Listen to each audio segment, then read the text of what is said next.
Welcome to the Limitless Life podcast. I am your host, Kyle Smith, and with me today is Tino Rigano, men's development coach, helping men unlock their masculinity, the founder of the Sophisticated Man YouTube channel. Tino, my man, welcome to the show. What's up, man? Good to be here, man. Thanks for having me. My pleasure. And before we get into getting into masculinity and talking about all that kind of good stuff, I just want to say straight up, like the work that you've been putting in this last year has been awesome. I think that there are a solid chunk of men that need leaders to be able to kind of like spur them out of their to spur them into action. And I think that Mhm. the more leaders, the more people that we have to work off of to encourage us to do better, to do more, uh, especially through example, I think that that is something that is undeniable. You cannot deny, you cannot fake hard work and work ethic. And through your YouTube videos, the Sophisticated Man, which honestly it was your name that got it. That's what sold me. I was like, that's awesome. But I think something that you're bringing to the table is just a different perspective of what masculinity is, because people are always talking about toxic masculinity. I mean, you're bringing like a nice like dapper. You're bringing a dapperness to masculinity with a nice combination of like humor, because your posts on Instagram are actually freaking hilarious.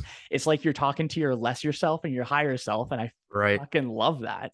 And I just want to acknowledge the fact that you're doing something that some people could possibly view as enabling toxic masculinity because you're supporting masculinity. But Mm. I don't think that that's the case at all. Like seeing what you're doing and the testimonials that you've been posting as well, you're helping people do more than they believe, and you're helping men understand that it's okay to feel the way that they feel, and they don't have to listen to the narrative of the stories of people that are just shitting on men nowadays. So I just wanted to say, like, I'm grateful that you're doing what you're doing, and I think what you're doing is going to be able to help so many people in the long run. And I don't mean just for men. I mean like those men that are going into those relationships, that have families, that become leaders in their family. So I think that that's really cool. And I Mhm. just wanted to acknowledge you for that. And I just wanted to tell you that you're awesome. Thanks, man. I deeply do appreciate that. And likewise too. I think what you're doing is great as well. I love your post. I think you have a good spin on fitness and just like overall life philosophy. Stuff is great. And I wanted to kind of touch on real quick just what you said at the last piece of it. Even though I do talk about masculinity, which is obviously, if you look at my channel for more than a second, you can pick that up. But yeah, like you said, it does cascade over into much deeper things than just helping men. I mean, that is my focus, but those men obviously eventually start families. They have relationships, they have girlfriends, they have sisters, mothers, whoever, they're sons to some people as well. So it does bleed over into everything, mainly relationships, fulfilling relationships that you build with people. So I'm a big believer that if you help one person, you help thousands of people. So that's kind of how the basis of the coaching is. I think that's awesome. It's going from the macro point of view, like the 10,000 foot view, to like the Yeah. individual. So it's instead of focusing on what society needs to change, it's actually what can the individual change. And I personally believe that when we change as an individual, it then betters society. I think Yeah. too many folks are working from the society backwards rather than from the foundation, being the individuals, up. Hmm. Because when we can build Yeah. people up, then life is just better. So Hmm. what's your origin story, man? Like why, where, what's your superhero origin story? Let's just go with that. Hmm. Yeah, my origin story really was kind of taking it way back, honestly, back when I was really young. So growing up, I was quote unquote more like the mama's boy. I always kind of came to my mom with issues, with problems, or she'd always kind of be there for me if I needed anything. And my dad was in the picture. Like we have a great relationship now, but back then it wasn't like he kind of gave me a lot of guidance, especially when it came to being a man, figuring out like, hey, son, this is how you talk to women. This is how you get confident. This is how you be disciplined and all stuff like that. it was a very hands-off approach. I should describe, like he was there, but not like there to like really kind of rear me. And so that kind of led to me feeling really insecure growing up, like not knowing exactly what I wanted to do, didn't have really strong direction, never really felt like a man, quote unquote, for like a long period of time. And I think ultimately that led into me looking for that masculine guidance, that example, even at a young age. I would look at YouTube channels like Alpha M. I'm sure you guys have heard of him. I would look up channels like Corey Wayne. He's a dating coach. Guys like that, I would just like I'd be drawn to them because they had, some really grounded takes about what a man was, how to show up in relationships, how to be confident, all these different things. And at a young age, I started just like to take that stuff in. And somewhere around, I'd say my college years, I got into like, you'd say my first like serious relationship, but it wasn't really like a serious relationship. It was one of those things that, it was more or less just kind of, we were just really in a weird place, both of us individually, but we just happened to make something happen. Long story short, we didn't really end up working out. Shocker. And we I had a really interesting situation where I was cutting off like toxic friends. That was happening, getting broken up with this girl. I had to get back surgery. I was failing a class in school. I didn't know what wanted to do with my major moving forward. So it's kind of at a crossroads. I had to do a lot of reflecting, and that's when I went back to some of those channels that I had discovered when I was younger. And I was like, damn, like what is masculinity all about? Like I started to really come back to that word like 100 times over.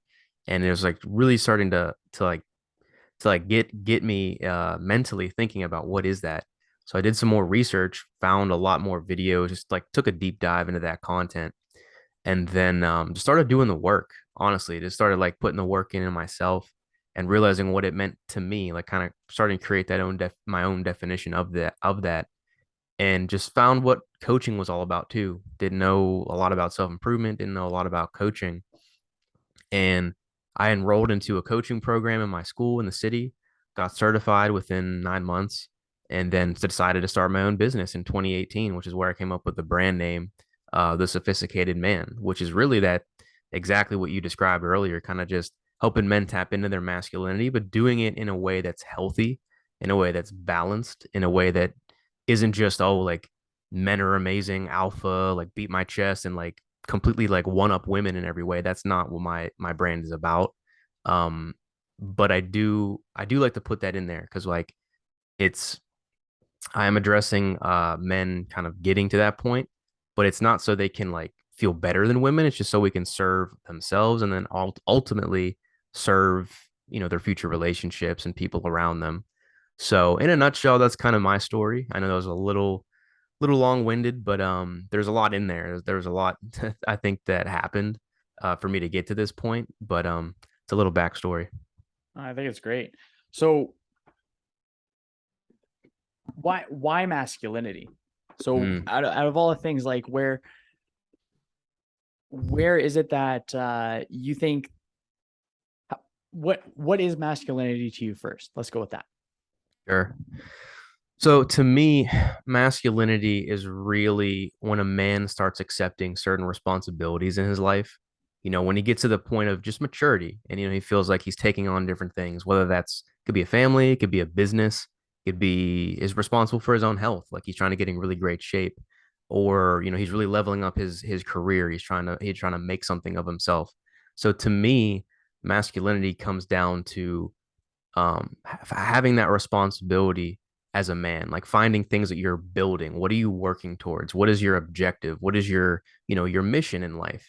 And to me, that's what it's all about is having that purpose driven life, being able to create something, build something that's fulfilling, that can serve communities. Like, it could serve culture, it could serve individuals. So it's a lot of it's just, I think, being able to create and build something that other people can then um, prosper from. Nice. Yeah, I think something I heard Badrus Koulian say once, where he kind of compared it like, or I think of it this way at least, is like men are like dogs. When we don't have something to work on, Yeah. then we work on destruction. If we're not Exactly. creating, we're destroying. It's like Yep. I find when I have the least amount of goals or even daily activities for me to progress, Yep. the less things I have to do in a day, or the less things I have to do in a day, the more frustrated and flustered and not irritable, but pretty darn close I get. And it's like that itch. It's like an Hmm. itch where you just want to like do something. Yeah. And more often than not, people, like, I could say it for myself, like if I was bored, which is just a way of me not doing the things to get to where I want to go, it would just go to the bar. I would just be like, Mm. yeah, I guess I can go to the bar, Yeah. like simple as that, right? So it Hmm. goes from those creative things, and it's easy to justify doing something that you want to do as well. But I think when we're not working towards creating or something like bigger, then Hmm. there's that opportunity for self-destruction, those negative narratives to like seep in. And with negative narratives, like, how is it that you coach your guys on those negatives, like that negative talk, the negative narratives? Like, how did you Hmm. yourself how do you handle them? Because I know that never stops. Like, with new levels come new devils, Sure. and there's always going to be negatives and narratives and comparison syndrome at all points in life. Hmm. And I think that's something that's interesting that people don't ever recognize, is they see folks that are on a, like, that are crushing it, hold them to high regards on a pedestal, but in Yeah. reality, they have their own problems as well. Hmm. But for those negative narratives and the negative talk, like, go into that. Like, how do you coach folks through that? Hmm. Yeah, so through negative self-talk, generally I try to frame it to where they kind of change that voice. It's not change it, but just pay attention to a different voice inside of them. So obviously that voice right there, the voice that's telling them, "Hey, stay asleep, like it's comfortable, don't get out of bed, like yeah, maybe another 2 minutes, or let me eat that extra slice of pizza that I shouldn't have eaten, or let me go to the bar and hang out with my friends because I'm bored and it's a Saturday night, there's nothing else to do." That voice is always going to be pretty loud because it's being comfortable. It's following your pleasures, your desires, right? And that's what kind of what I call the inner bitch voice. It's kind of letting you be this lower version of yourself when you know that you want something else. So I tell people to pay attention more to that inner champion or that higher self that's inside, because we all have both. I think that's a dichotomy that exists in everybody. We have that voice that tells us no, no, no, but we also have that voice that tells us yes, yes, yes, and do Mm. more and be better. So I help guys try to figure out how to pay attention to that voice more, because it is there, and it's just understanding how to tap into it and how to get that guy to almost shove the other one out the way a little bit and just be like, hey, like quiet down. I got it from here. I appreciate it, but let's move forward with what we're gonna do here. So I think that's even that just acknowledging that you have both is sometimes a breakthrough for some people because they don't even realize like, oh shit, I actually have this within me. So that on its own could even be transformative. Yeah, that's totally fair. Uh, so funny. Because I think the benefit to having a coach for a duration of time is that you get to learn how to coach yourself. For sure.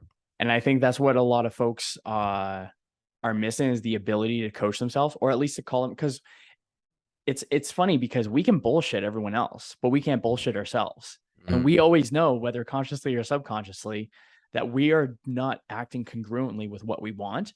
And I Yeah. think that that leads to a lot of issues.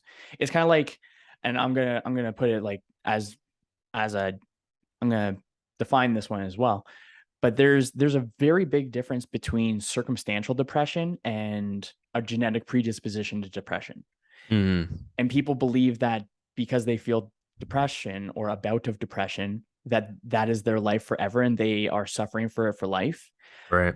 But I think folks forget that there is just circumstantial depression. It's like, it's, are you too depressed to do anything, or are you depressed from not doing anything? Hmm. So most definitely. what do you think of that? Do you think, is it in inactivity, like just in general, not just physical activity, but the activity or the pursuit of something more? Do you think it's when people do not have that, that the depression kitty, if you watched Big Mouth, when the depression kitty comes in, do you think that that's where it really comes in I or definitely goes? think that's a massive factor. You know, I think everyone has different levels of that. I honestly believe like everyone has depression. It's not I am stuck there. It's like right now I'm experiencing depression. It's not I have this for life. So with that, I agree with you.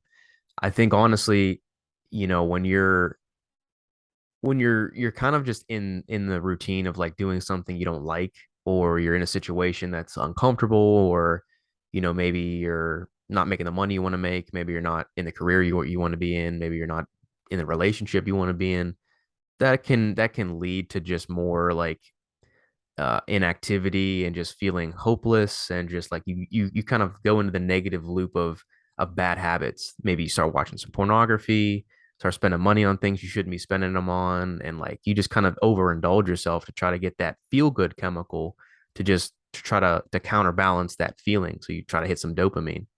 Um, and really that's what happens is like when our bodies are in that state, like motion follows emotion, or emotion follows motion. One of those two. I forget what the exact quote was, but if you're sitting down all day long, for example, if you don't move your body physically and you're sitting and your head's down and your shoulders are shrugged and you're always constantly in this position of being low, well, your body's going to consciously think, I must be sad right now because I'm not moving. My body is like this, so this must be how I'm feeling.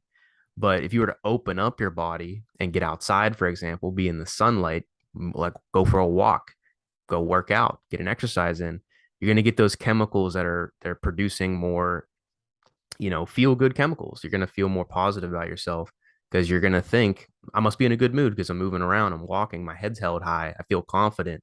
So there's a lot to be said about that. Just like I don't even know what would be called that somatic psycho connection that happens between your brain and your body when Yeah. you're literally not moving yourself. So it does feed into that 100%.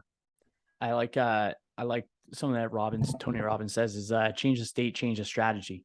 So Yeah, when exactly. you're in a shit state, then go move, go for a walk is easily. It's so funny.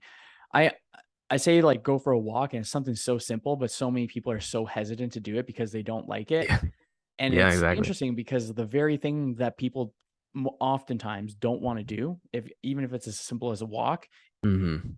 yeah, oftentimes the things that people don't want to do is the key to changing how they currently feel, which is so crazy.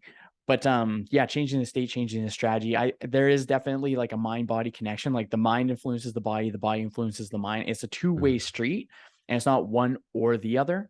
It's I Hmm. look at it like a infinity sign or like an eight.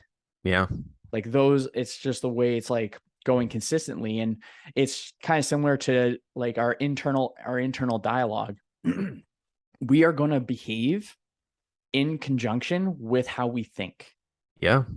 And I think that when we have that narrative that's just a smidge better, or when we can catch ourselves and reframe a particular narrative, like, oh, I can't do that yet. Like we cannot undervalue the addition of the word yet, because Hmm. we may not have the particular skills or abilities at this time, but we can learn those over time, and then that is where we get to where we want to go.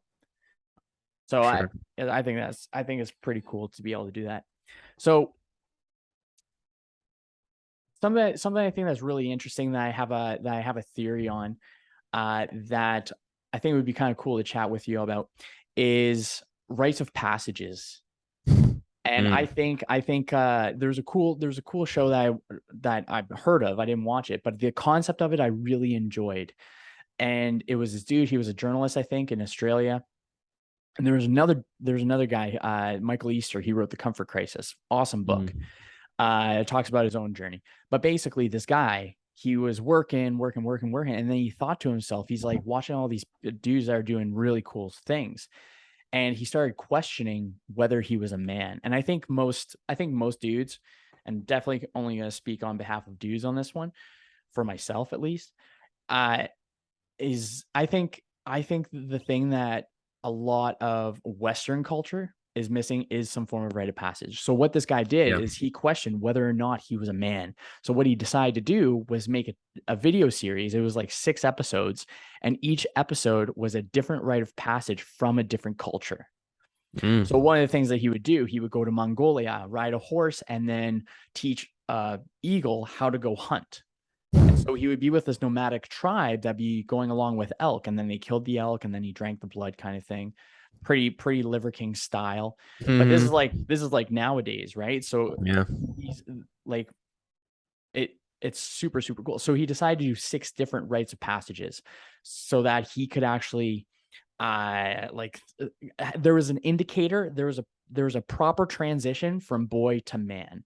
And Yeah. for myself, I had one very similar, and it was the 2016 World's Toughest Mudder. I just had my bib Mm. over there, so I looked. But it was the 2016 World's Toughest Mudder. It was a 24-hour race, 40 military obstacles, and it was as many rounds as possible in those 24 hours. And it was like 8 miles. Mm. And so that was the most I've ever pushed the body, because I believe that we have to break down the body to build up the mind. Hmm. Because when we break down that body, then not in like a crazy way, of course, but when we're really going through something that's difficult, that's physically difficult, it gives our mind an opportunity to actually create a new base level where we're Yep. actually at like a meditative state. It's like that runner's high, but think of it for a longer duration. And 24 hours is a damn long time. And I was just going, I was in my head most of the time because I was the only person that was out at some points. And it was like Mm. midnight and it was craziness. But after that, I noticed a very big difference in just how I went about things. And I think it was because I had that difficulty. And I think that we may think that there's problems or stressors in our life, but I don't think we really have that big of like stressors. And I definitely don't think that we have a rite of passage in Western society, at least.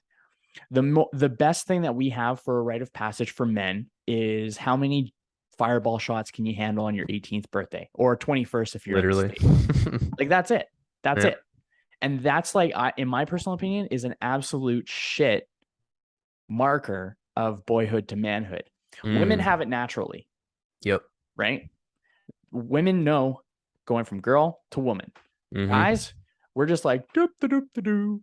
And I think like due to a lack of a rite of passage where we actually do something difficult, like a masogi, where it's a Japanese thing where it's something that's difficult but won't kill us, but it's gonna Hmm. be very difficult for us at our current time. And Hmm. I think by us choosing a rite of passage, it helps. But I think that's a reason why you have a lot of like man children in their 40s, 50s, 60s, 70s, and they're still behaving as if they're 16. Hmm. What do you think of that? Do you think a rite of passage is something that's good? What do you think overall? Oh man. So I'm so glad you bring this subject up because it's something that I think is heavily undervalued today in modern society. I was reading I think it was a story about this ancient African tribe that might still be around. I'm not sure exactly, but their rites of passage um was pretty extreme as well. Like they would take the boys from the villages at like 13 years old, put a bag over their head, tie them up, middle of the night, take them out of their homes and put them in the middle of a jungle. And when they're in the jungle, next day they wake up, they would untie them, they'd put their hand in these like mitts covered in fire ants, and they have to sit there and endure these ants biting their hands up for like maybe 24 hours, like maybe a whole day's worth of just torturing their hands. And if they could do that, if they could sit there and endure the pain and go through the motions and like still manage to like sit strong, then they're basically considered, a man after that. So I think today there's nothing. I mean, you kind of hit the nail on the head. There's nothing like that today in Western culture. I mean, very few. I mean, the only thing I can think of that is remotely close to any kind of initiation for men is in like Jewish culture. There's like a bar mitzvah. So like you're 13 years old. I'm not exactly sure of the customs. I'm not Jewish, but that's the closest thing I know of that's anything like that. Women is very easy. You get your period, boom, officially you're a woman. Like congratulations, you can bear children. And this is, they kind of it happens at a young age. Like some girls 12, 13 years old. Men don't have that. Men don't have anything to really show them, hey, now you're a man. You were a boy before, immature, now you're a mature man. There's nothing like that. And I think what really gets confused nowadays is like, at least this happened to me when I grew up, is like, oh, when you lose your virginity, people say you're a man now. You become a man when you get laid for the first time. And that could not be further from the truth at all. Because I remember when a little personal story, when I lost my virginity, I remember thinking to myself, like, that was cool, that was great, but am I any different as a man? Like, do I actually possess any more leadership? Do I have any more value? Do I have any more skills? Do I have any like capabilities that I can now teach others? Do I have anything different about myself? Nothing. Like, not. I maybe knew how to talk to a girl a little bit better, but that was about it. So there's not this stigma of like the more women you sleep with is like the more increase of value that you have as a man is just a straight lie. So I think that what is important to do, because there isn't any, from what I know, any like institutional thing that helps guys go through this. I would say find something that you're doing, or find something that you want to do that's very, very difficult, very, very hard, and just do it. And like Kyle, like you were saying, if it's a tough mudder, do that. If it's a 5K, sign up for that. Train your body to prepare for something like that. If it's a fight, for example, you want to learn how to fight, you want to get in the ring, like even that something is a great, great challenge. Challenge is the epitome of masculine energy. And when you can introduce more challenge into your life, you just grow that energy inside. You feel more masculine because now you have capabilities to then handle a new challenge, a new adversity, things that are happening. You're more equipped to handle something. So for me, that was entrepreneurship and starting a business. It was like the hardest thing I've ever had to do in my life. Like nothing comes close. Like this is still one of the hardest things I've ever had to do, to start a business from scratch and figure it out and make it happen. Didn't have a whole bunch of guidance in the beginning, didn't know what I was doing, but I had to go search for that stuff. So there is a level of initiation that has to happen even on the guy side. Like you have to be proactive enough to want to seek out this challenge, to want to take that call of adventure, whatever that is to you. I mean, it's unique, I think, to every guy. But you also have to know that path of least resistance is going to be the thing that molds you into more of a capable, more responsible man. But you have to go through it, even if it looks ugly. Honestly, the more challenging and the uglier, probably the better, because it's going to make you the kind of guy that you need to be. So yeah, it's just very, very underutilized today in society. Totally. I think so actually I got a question. This is a pretty fun one. So obviously with um especially news and everything like that, social media, there's like this hate on for masculinity. Right. And I think whenever something goes one way, there's always going to be a counterbalance. So For of sure. course, there's like you have like really intense people, like let's say Andrew Tate, or you have Liver King, or you got Bedros Keuilian's actually a good one. He's one of my favorites. Mhm. I really admire his work ethic and how he wants the best of people. Yeah. And and obviously there's like a solid chunk of people that are like really intense. Like they're on the intense side of it. Yeah. But why do people have a hate on for masculinity, do you think? Well, there's I think there's a couple different reasons for that. Um, one of the reasons could be just the fact that because we're living in a lot more of a like feminine narrative culture, especially in the West, where women are given a ton of different like opportunities and different chances to grow and to just like kind of make themselves a better version of themselves, which is awesome. It's great. But like you said, there's a point I think where some of these movements like hardcore feminism and like all these different movements start to get a little bit toxic when there's too many people involved. And it's been around for quite some time. I think feminism started in like the 60s, I believe, the 60s, 70s, somewhere around then. Somewhere around there. I think it was a little bit earlier. Maybe and in, like maybe like the ending of the 50s or something, Yeah, I'm potentially. also thinking like black and white pictures.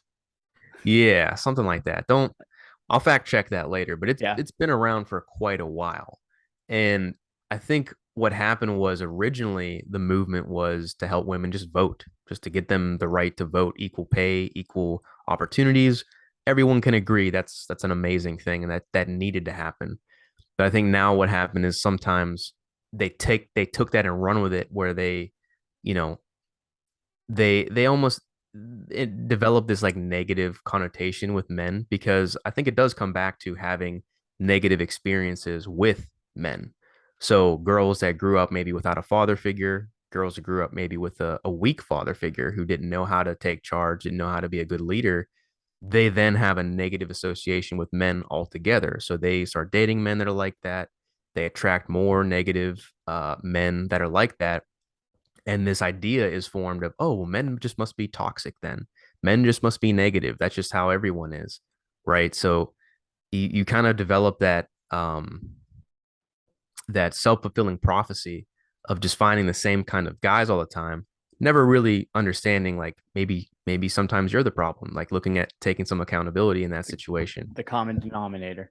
Exactly. Yeah. So I think that's a big reason is with feminism kind of pushing that and women dealing with some guys that maybe weren't the greatest in the past, but um you also kind of look at just what happens when men are not capable and when they're not leading with a good energy, with a holistic type of energy, trying to serve others, trying to actually be like a good force in the world.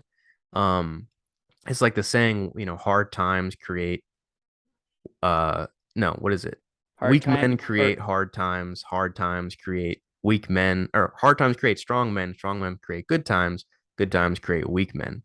yeah, So it's like we're kind of in the point now where we're in really good times, which in turn is making a lot of really weak men. And men are being, like you said before, demonized or like guilted into being masculine or feeling shame for even feeling like they want to be a man, right? Or just have these traditional types of beliefs. So that can cause a ton of different problems, which makes some people on the other side even more intense, even more extreme, which then, like you were saying before, leads into like another counterpoint of the other side being even more intense and more extreme on the masculine side, where you have guys like um Tate, who's I wouldn't even say Tate's like really the crazy extreme. I think he's the narrative around him is a lot more extreme, I think, than maybe he generally is, but that's a whole other conversation. But it still happens the other way. Like some guys get into like there's MGTOW, there's all these different movements. There's like hardcore like people in the red pill that just mm, like bash women, and then they're just the same. It's the same thing as like modern feminism, but just a yeah. different side of the coin. So it's really no different. But it's yeah, it's just a lot. I think it's a combination of a lot of things, and people have a negative association with manhood, but I think a lot of it is just kind of you make a man weak and you make a man incapable and you basically neuter him. It's hard to really change like society from the inside out. You kind of have a lot more control from some other powers that be. Hmm. Nice. Yeah, that's a good one. Um, so let's say someone's listening to this and they're like, ah, Mm, shit, I feel like I'm one of those weak guys, which there's nothing wrong with like if you feel in the moment or you view yourself as what you don't want to be, there is always an opportunity to change, at least in my opinion. Yeah. I've seen so many people change time after time in so many different ways that it just blows my mind. Like I'll go with more detail on this one, but when someone can go from prison to running their own business, Mhm. I think that there's circumstances that are not exactly in our favor, but I also believe that it is not a lack of resources. I think it's a lack of resourcefulness Yeah, because we have so definitely. much free information that's out there. So it's just so simple to like Google, YouTube, find someone who is in the exact same situation as you that has accomplished what you want, and then just Hmm. learn from that person, right? Sure. Um, but let's say there's someone that's like uh in the spot that they don't want to be right now. Maybe they see themselves as a weaker version of themselves. There we go. I don't want to say weak man because I just don't want to reinforce a person's narrative. Like Yeah. they're like, oh, they're talking to me. I don't Hmm. want that. Yeah. I like people to feel empowered, encouraged, and to live with intention, to live on purpose and with purpose, kind of thing. Hmm. And so let's say, for example, there's someone who's listening to their lesser self more often to their better than their higher self. Sure. Where would you start with that person? Where do you think the journey starts for them? Hmm. Well, I think it starts with just awareness and knowing that this voice is the one that's in control right now. It doesn't have to be, but it's definitely the loudest. So even kind of taking it a step further from that and realizing that strength, we talk about strength and weakness. I think the way that I like to break it down is weakness or strength actually is weakness that you worked on, basically. I don't know a better way to put that, but like strength isn't just the absence of weakness, it's having the ability to work on your weaknesses to now build those into a strength. It's like the Mm, saying, with evil and good, like evil is just good done wrong. It's like everyone inherently has goodness in them, but quote unquote, an evil person, just something went wrong along their way to kind of shift their belief system. But they did have good intentions maybe at one point. So I look at strength the same kind of way, where it's not like people are just born strong and then people are born weak and there's nothing you could do about it. You could be a strong person and then turn into a weak person, or you could be a weak person, turn into a strong person. I think they both feed off of each other. mm, So if you are in that position right now where maybe you're into bad habits, you're not really loving your life right now, I feel like you're just physically maybe weaker, you want to get in the gym, just start with being aware of it and saying, this is a problem. This is something I need to fix. And I'm going to go do the things that I need to do to fix it. And just realizing that that is something that is in your control. I think the biggest issue is guys feel like a lot of that stuff that's happening to them isn't in their power. It's not in their mm, control. They think it's like, well, it's because of this person. It's because of this. It's because of that. And they don't take enough accountability to realize you can change your life literally today if you really wanted to. And you can start making those shifts and changes now. So it's being aware of it, number one, and then realizing that you are in control. You could change it at any point. It's just how bad you want to change it, and knowing why you want to change it as well. Yeah, okay, that tying right into that one because I think the why is very important. I think a why. Well, Simon Sinek wrote a whole book about it, like start with why, which Yeah. fantastic freaking book. I think I have it somewhere up there. But Mm-hmm. I think how I actually define success and my why, definition of success, my why, and masculinity is all in one.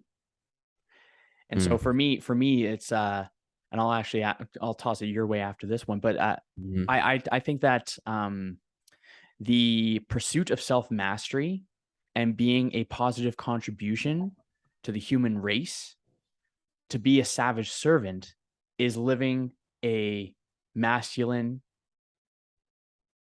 well intentioned existence. I think when we can master ourselves, other people benefit. When we're benefiting to the human race as a whole, where the whole race benefits. And I think being the savage servant, that one I got from Bedros Keuilian. I love the idea of being a savage servant. You can be a servant and you can be a savage at the same time. There doesn't have to be one or the other. I think this. Hmm. I think one thing that's irritating me with just the way that people believe things and the narratives with it is that there's only absolutes. There's Yeah. only this or there's only that, and Yep. then sometimes they view a this or that, like they view something and then there's something could be this and that, or it could be a spectrum of things. I think Mm-hmm. once something can be introduced where it's in between this or that, like gray, then it becomes a spectrum. Then you can look at the color, like you can go from light all or white, the color white, all the way to the color black, and there's a whole bunch of things in between. So there's a spectrum. But I think like good and bad, I think there's a whole bunch of things. But I think this absolutism is something that's really weighing on people's minds, where they are putting too much pressure, where it's either they're failing or they're succeeding. And I'm like, no, no, no. Like if if it was a 7-step program to get to whatever your desire is, we're just going to go with fitness. Like let's say it's 7 steps to get to your body, and step number 6 was to fail, and then to get back to it was the next step. Would you stop at that step or would you continue? But instead of thinking like, oh, it's taking, oh, I failed, I may as well stop, Mm-hmm. which is ridiculous, because then what's the alternative? The alternative is you staying where you're at. And there's a reason why you wanted to change to begin with. So Mm-hmm. why not keep trying until it absolutely, there's like this thing where people are like, oh, I've tried everything. It's like, no, no, no, no. If you tried everything, you'd be exactly where you want to be. Yeah. There's no way in hell that any of us are trying everything. Like that's Mm-hmm. absolute hogwash. Yeah. It's ridiculous. But yeah, what role do you think a why plays in Mm-hmm. someone's life? Yeah. I mean, I think it's huge. I think it's another one of those things that people don't take enough time to think about of why they're even doing something. We're so focused on the what and the how, we sometimes forget even why. Like, why do we want that? Why do you want your dream body? Why do you want to be financially free? Why do you want to start a family? Why do you want a girlfriend? Like, these things are questions you need to ask yourself, because when the going starts to get really tough and you're in a challenging situation, or like you said, you fail, and that's another one of those things you have to honestly, like, consciously be aware of. Failure isn't an exception, it's part of the game. You're going to fail. There is no avoiding failure. There's no sidestepping adversity or challenge. Like, it's going to happen. It's not a matter of if, it's a matter of when. So when that inevitably does happen, can you get back on the horse and be like, all right, I took a little back step, it's fine.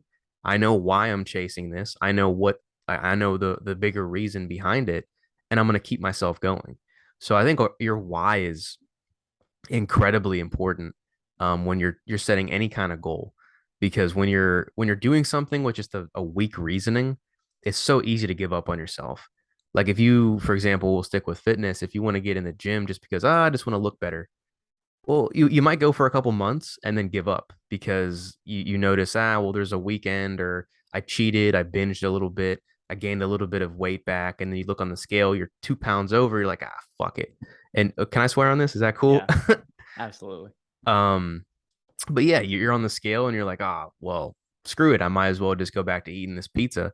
And it's easy to give up on yourself when you're just doing it for really weak reasons. But if you had a larger reason for fitness, like maybe I want to be active well into my 50s, 60s. I want to be able to play with my future kids, future grandkids. I want to be around for them. You know what I mean? Like, having a deep, compelling reason. Well, it's a lot easier to get on the treadmill or to be a little bit more strict with your nutrition when you know exactly why um, being in shape is important. So I think it's huge to know what your why is, and the more compelling, the more emotionally compelling that reason is, the stronger it'll be for you. Nice. So what would be kind of like thinking of like a big kind of goal or a Yeah. big kind of vision. Where would you want to see things to like progress? How do you think the world as a whole can progress with what you're trying to do with your clients? Like Mhm. how is the whole world going to benefit from your clients embodying the best version of themselves, their freaking masculine, their freaking drive, their like why is all dialed in. Yeah. Um, and let's say like a hundred of your clients from now, Hmm. how do you think those 100 clients are going to pay it forward and like help those around you? Like where is it like that you envision your client? What do you envision your clients doing for others in society, I guess, and their family and friends? For sure. No, I love this question because really it comes down to influence. And it's kind of what I was saying a little bit earlier is like when you help 100 people, for example, well, all those people have family, all those people have friends, all those people have, relationships that they eventually will get into. Maybe not all of them, but, they interact with someone at some point in their day.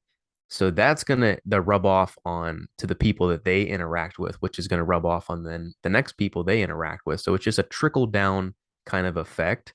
And the biggest thing that I try to do is teach guys self empowerment, self resiliency, self accountability, really self mastery, kind of what you were saying before. And when you have enough guys that are capable, that are strong, that are good leaders, that are masculine, it just makes the world, I think, a better place because that's continually like the history has shown us like the world has always benefited from men who are masculine, has always benefited from women who are feminine, and that's never going to change. I think that's always kind of like ingrained in human psychology, human biology, It's been for billions of years. billions and billions of years. And there's exceptions. I'm not saying that's 100% the case, but for society to move forward in a productive way that doesn't just benefit men, it doesn't just benefit women, but it benefits all of us as a whole, we have to know what our strengths are. We have to know what our roles are. And by knowing these things, it's like a company. You want a company to run well, you have to have CEO is doing his thing, the managers below him are doing their thing, the people below them are doing their thing, and it just works in a really great chain of command. So, you help men do that thing, it helps them kind of be the ones to set that standard because I do believe men are leaders. We can really set the stage for what's acceptable and what's not acceptable in society and in culture. So you have enough strong men that are willing to stand up and do what's right and speak the truth. I just think that makes society invincible. I completely agree with that. So just because it popped up and I was like, ooh, Yeah. where? So you got the guys that are everything you described. They are just Mhm. wanting to produce. They're really helping. Uh, Now let's say like their affiliations, their friends, their family do not particularly support the changes, even though the person loves the person that they're becoming. Like Mhm. it's a very different, it's a whole different human being that they're becoming. I Right. like to think of us as like characters. Yeah. Like I don't know if we're in a simulation, but I really like the idea of simulation theory. And Mhm. I think like I'm your NPC, you're my NPC, and we are our own avatars of this video game, Mhm. right? Yeah. So someone's becoming that character. They're not sticking with the character that they were left with because it was the last character on the table. It was Mhm. actually, we have the opportunity to change that character, right? Yeah. So let's say your client is changing the character. They're changing the narrative. They're developing themselves, and their affiliations may not support them so much. How do you personally deal with that? How do you get your clients to deal with that? Mhm. Well, I'm glad you bring this up because that is a very real thing that can happen. I've had experience even in my own life, just people that maybe didn't really jive with what I wanted to do or was promoting or didn't really understand exactly what I was trying to do. And the way that I like to do it, or the way I like to describe it, is kind of like a train. right? So if you're on your tracks, you're plotted towards your destination, you're going where you got to go. Now, there's obviously going to be stops throughout the journey. Maybe you stop at this station, this little location over here, this station. People are going to get on board. People are going to get off. People are going to get on. People are going to get off. So my mindset around that is you're the train, you're the conductor. You're going where you need to go. The people that are passengers, you have no control whether they support you, whether they don't support you, they like you, they don't like you, agree with you or not. You're still going where you got to go. If people want to join you, that's totally fine. If they don't want to join you, that's okay too. You're not forcing anybody to conform to your beliefs and what you're trying to do. But you just naturally attract those kind of people that are on the same vibe, same energy. If they're truly aligned with what you're doing. So I would say if people don't agree with you or they don't support what you're trying to do, even if they're close to you, like they could be family, they could be somebody very close to you. You can love them, but you can love them from a distance, and you don't have to involve them essentially with the process, and you don't have to talk about it with them all the time. You can kind of just do your thing, and not saying to avoid them, but limit your time with people that don't promote the person that you're becoming. If they're reinforcing the person that you don't want to be, probably not the best to spend a lot of time with them. I think something's interesting with us changing, because I think everyone changes, and Oh yeah. like I think a lot of people just try to maintain the status quo, and I think that in Right. itself kind of sets us up for misery just in itself, Yeah. because it's like it's like if we're not striving for someone, it's like everyone being like neutral, Yeah. and with that neutrality, there is there's no winning, there's no losing, but there's also no winning. Yeah. For sure. And I think something that really helps with the affiliations, at least, is when people are, or at least when it comes to boundaries, when it comes to Yeah. chatting with the affiliations that may not encourage the growth that you're going through. Hmm. I think it's always good to remind ourselves that they are viewing us as we were. Yeah, They're not exactly. viewing us as we are. Hmm. And what happens with that is, if we don't set the boundaries and we say, hey, you know what, like, I know I was like that before. I'm really working on not being like that anymore. So let's say, for example, if it was like my affiliations, thankfully, are like freaking solid, like rock solid. Like my freaking peeps are just awesome, like awesome. Because this year is the challenge where I'm just doing no alcohol, Mm. and I like to drink. So everyone's always offering me drinks. So it's Hmm. always good for me to say no. And they never really they ask questions out of curiosity, which is how I narrate it, because I think a lot of people will be like, oh, people just keep on asking me why I don't drink, and it's just annoying. It's like they're just curious. Like, why not just answer it? Yeah. But I think being able to set that boundary, saying, hey, you know what, like, I know that you're well intentioned, like buying me a shot, but I just don't want to have it right now. I hope that you can please respect my boundary. I really appreciate it, but I'm just gonna say no. Yep. How big of a role, or no, not how big of a role, because that's a big role, but how do you think do you think people lack boundaries and they're not very specific with their boundaries, and then that's where they find themselves in a sewer cycle? Oh yeah. Most definitely. I think as you were even saying that, I was thinking of that exact phrase. Like men that have weak boundaries, you just get walked over. Whether it's PC to say or not, like nice guys generally do finish last because they don't have the assertiveness to be like, hey, like that's not okay with me. And you don't have to be a dick about it. There's nothing. I think people get this weird connotation that you have to be this like ultra aggressive person to set boundaries. You really don't have to. I mean, you can really be polite about it. You could be giving about it, just as kind of the way you described it. Say, hey, look, I appreciate it, but that's going to be a no for me, or I can't make it out tonight. I'm busy with work, or I don't want to go out to the bars. I'm actually trying to live a little bit healthier. Communication, such an important piece when you're establishing boundaries, especially because You could do it first with yourself, and you're good on your boundaries. You know what your limitations are. But then there's going to be that temptation coming from friends, from family, from whoever. You're going to have to communicate to them in a level that's respectful, but also assertive enough to say, this isn't really what I want to partake in anymore. So I think there's a lot of people with weak boundaries. I think that's one of the reasons that men can get, a lot of the thing in the red pill community, they say men get like manipulated by women, or men get used in relationships and this and that. A lot of that is because men have weak boundaries. I'm not saying all, but a lot do. And I think when you can really establish yourself and understand these are the principles that I live by, these are my standards, these are what I do tolerate, and these are the things that I don't tolerate. When you have that clear indication in life, it's really, really easy to set in boundaries, because now you know what you're willing to be involved with and what you're not. So you have to have that list of boundaries, and you have to be able to communicate that to people. If sometimes if they cross your boundaries, you have to set that line in the sand.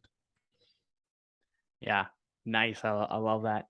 Uh, something I think I want to chat about this one because I think it'd be kind of important because I Hmm. think there's not enough people that are actually talking about how to communicate those boundaries. Yeah.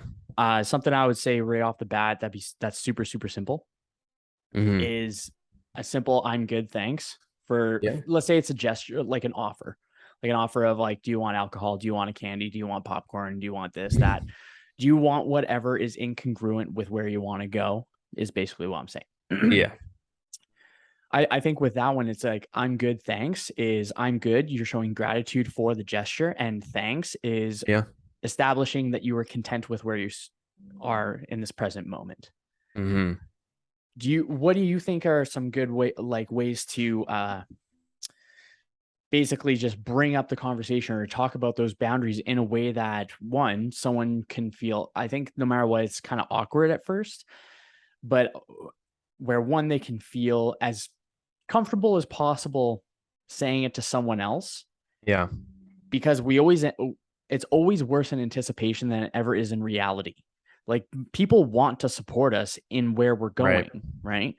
So Hmm. how would you recommend starting that conversation? Like, let's say it's like a significant other, because I Hmm. think that would be something that's common. Family, let's say family get-togethers. Yeah. I think something that's like really, yeah. Anyway, yeah, let's go with Hmm. that.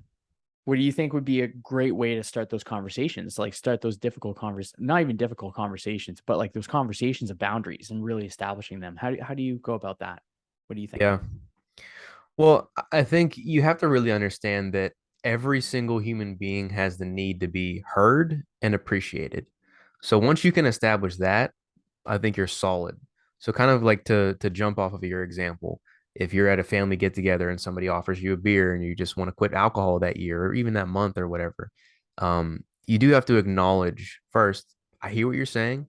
I appreciate the offer, but I'm going to have to decline. Mm. So I forget what book I read this in, but they talked about what they called a compliment sandwich. So you start with a compliment, you get to the hard truth or that boundary, you end it with a compliment afterwards. So that could sound like, hey, listen, I appreciate it. I'm actually not going to be drinking this at this party today, but maybe some other time. But thanks though. And you end it with a positive intention or a positive compliment at the end. So you're thanking them, showing that you hear what they're saying, you appreciate what they say, but you're also establishing a boundary without sounding like a complete dick. You're also being respectful of what they're saying. And even if they look at you funny and they say, why not? What's wrong? Like, you could still just keep hammering that point home. And just again, being, as long as you're maintaining your frame of being respectful, of being cool and calm and collected, then the other person's gonna eventually be like, okay, fine, whatever. But if you lose your cool and you're like, no, like I can't drink to the no, like you start losing yourself and get emotional, well, that's gonna trigger people and it's gonna get everyone all like just the way that you lead that energy is gonna translate to how that other person reacts to you. So as long as you're cool about it and you're calm and you're grounded in your boundaries, Mhm. then it makes it a lot easier. Nice. I like that. Um, so something that popped up on that one. So fear in moments when we're feeling fearful. Hmm. Some people, like let's say for example, someone is fearful to talk about their boundaries to someone else. Yeah. And then so they try to talk about their boundaries, and then what happens is someone asks why, and then because of that anticipation, that fear, they actually respond with aggression. Yeah. In a situation where someone has that immediate sense of fear, or they want to like they want to like snap back quick, whether it's like out of fear, aggression, whatever. Yeah. How do you what do you think is a good way to increase the space in between the stimulus and the response? Hmm. So how is it that you dial back the initial feel, ponder, and then respond in an appropriate manner? So because Hmm. we're perceiving things more often than what's in reality, I For suppose. sure. Yeah, I would honestly just to keep it simple, just breathe. Like just take a second before you respond. Like if you just have to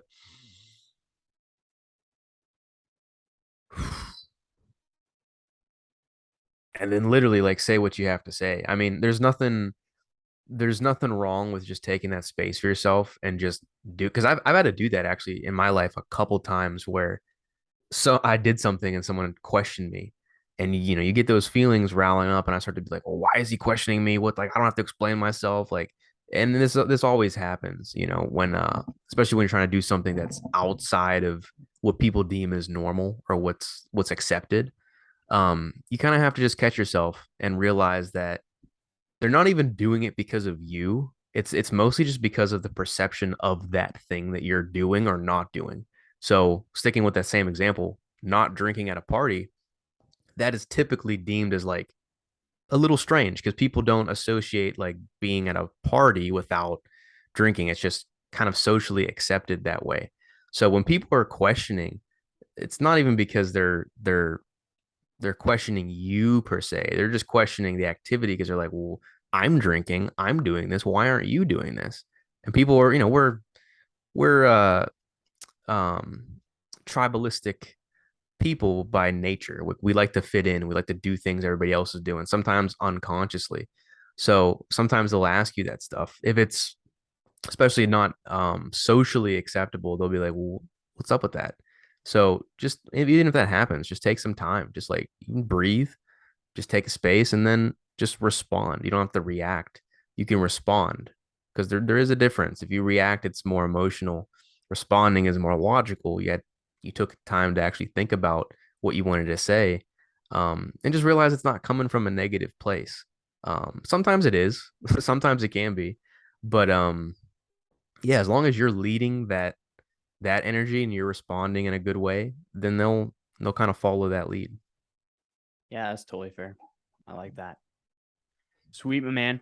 Well, there's a solid chunk of questions that I'd answer, or questions that I asked that I have no longer questions for, but I got two left for you. Nice. So, first one, it's the end of your life. Mm. You're on your deathbed. Everything that you've created on your YouTube channel, The Sophisticated Man, is gone forever. You only have three truths to give. What are your three truths? Mm. Damn, that's a deep one. Three truths.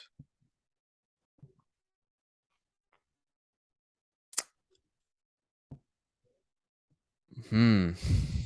I have to think about that one. To I make it would more specific, say, oh, go ahead.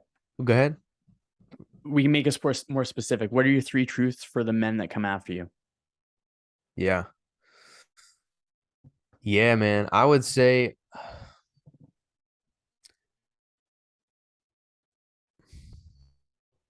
I'd say number one, know that you have greatness in you. Like, know you have the power. Whatever you're searching for, whatever you're trying to accomplish in life, understand that it is in there. You do have the capabilities, you do have the ability to do something like that, but it might be a knowledge gap, might be a skill gap, might be an experience gap, but it's still there.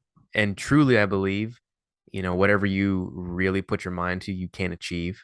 And if it is something you feel passionate about, then it's something that you can obviously follow through with and make it happen. So that's I think one is you do have the power. Number two, hmm, yeah, just to kind of carry over what we were talking about, just don't be afraid of challenge. you know um Challenge in life is it's honestly what makes life that much more fulfilling. Like, how boring it'd be if everything was always just smooth and always good, always no problems, no issues. We get very bored very quickly. So kind of even being grateful for the challenges that life gives you, unique to yourself. I mean, we all have different things going on. Just be grateful for them and understand that they're there for a reason. They're there to shape you, they're there to help you, they're there to teach you. um, and lean into those challenges, because that's what's going to help you kind of get to that next level of your development. And number three, hmm,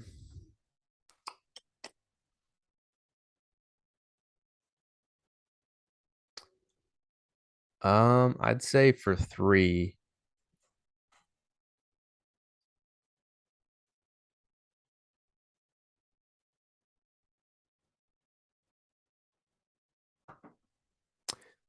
realize that everything that you do, say, or create in life is going to affect someone else.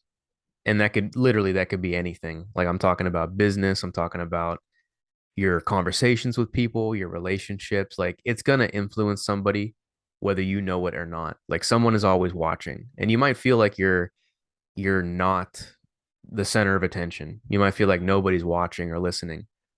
Trust me when I say this, someone is.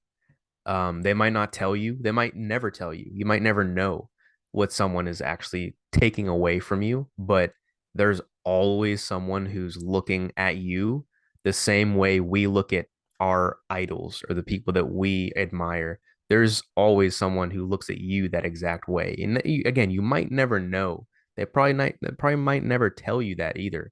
But just understand that, and understand that you are setting the example for someone. It could be, and it doesn't matter who it is. So always, show up in the best way that you can be. Um, be good to people, do what's right, tell the truth, um, and just continue to make the world a better place. Nice. I like that. Before getting into the final question, where do people find you? So if you just type in my brand name, you can find me on Instagram, TikTok, YouTube. I'm on all three platforms. So if you just type in The Sophisticated Man, you'll find me on all three. Nice. So, final question. This is going to be a fun one. What does it mean to you to live a limitless life? Yeah. To live a limitless life, I think is just to live at your edge. I think it's the ability to kind of to have an idea about something and then creating that in real life, having that manifest and then just going for it. Like, if you have a dream, you have a vision, you have something that you want to accomplish, it's just being able to think about it and then go do it. So being limitless to me is kind of just having the ability to be a doer and a thinker, at the same time. Like, you have a vision, you have things that you want, but then you go apply those things in life. So being limitless, I think, is the combination of thought and action. Mm, I like that last little bit. That's a good one. The combination of thought and action. I like that. That's Mm. limitless. Yeah, I like that quite a bit. Well, my man, thank you so much for being a guest on this show. I appreciate you a ton. For those of you that are listening, be sure to follow the Sophisticated Man at various platforms wherever you go. For myself, Warrior Body Kyle is on my Instagram. Warrior Body Transformation is basically anywhere, or Warrior Body Kyle for the most part. And outside of that, be sure to like, subscribe, comment, share, and let me know what you think below. Outside of that, I hope you have yourself a fantastic day, a fantastic week, fantastic year, and I hope your day treats you as good as you look. Have a good one.